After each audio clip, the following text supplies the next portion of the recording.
j'ai 25 ans, je suis en 3e année de thèse, donc en fin de thèse, je soutiens très bientôt. Alors mon sujet de thèse, je ne vais pas pouvoir vous en parler, mais vous verrez, c'est très intéressant, ça touche vraiment tout le monde. Quand j'étais jeune, je me voyais plutôt écrivain, mais ça n'est pas si loin finalement, c'est un peu chercheur, faire une thèse, c'est pas loin, donc je suis plutôt content. La recherche, c'est vraiment un monde, imaginez la recherche, c'est tout ce qu'ont trouvé tous les chercheurs d'avant, et nous ce qu'on fait en 3 ans, c'est juste on trouve une petite partie en plus qui nous a pris des années pour pas grand chose en fait. En réalité, on trouve quelque chose que personne n'a jamais trouvé, mais est-ce qu'on fait avancer réellement la science?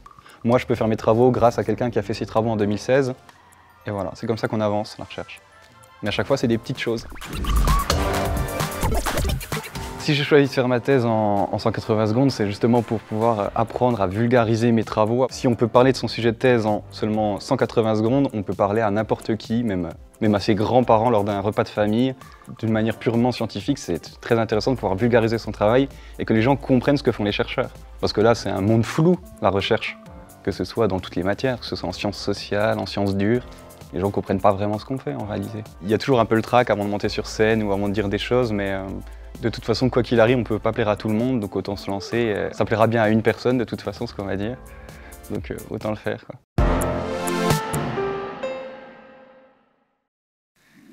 Supposons que vous soyez propriétaire d'un appartement et que vous désiriez le louer. Pour ce faire, vous passez une petite annonce sur Internet, par exemple sur Le Bon Coin. Au bout de quelques jours, vous recevez 3 mails, 3 demandes très similaires qui ne diffèrent que par le prénom des individus.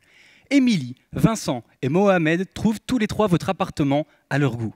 Vous n'avez qu'un seul appartement, il vous faut donc choisir entre ces 3 individus. Donc je vous pose la question, qui choisiriez-vous? Émilie? Vincent? Mohamed? Vous choisissez au hasard?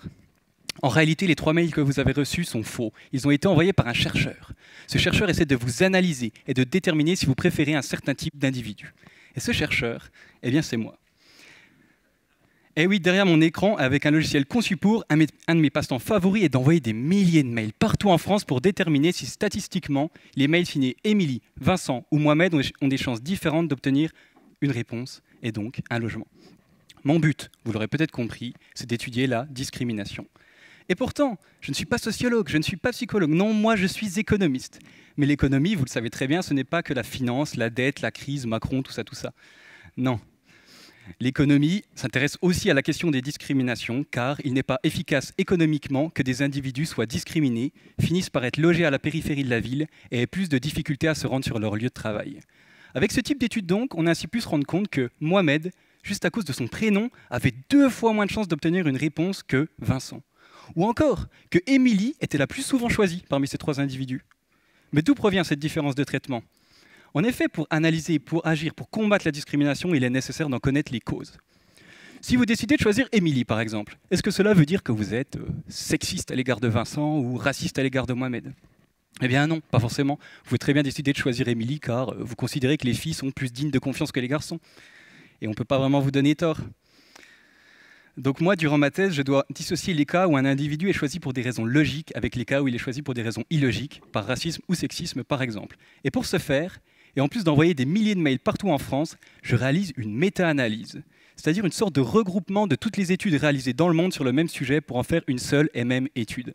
J'ai ainsi accès à une base de données de plus de 150 000 emails, ce qui me permet de différencier les taux de réponse en fonction du niveau d'information fourni dans le mail.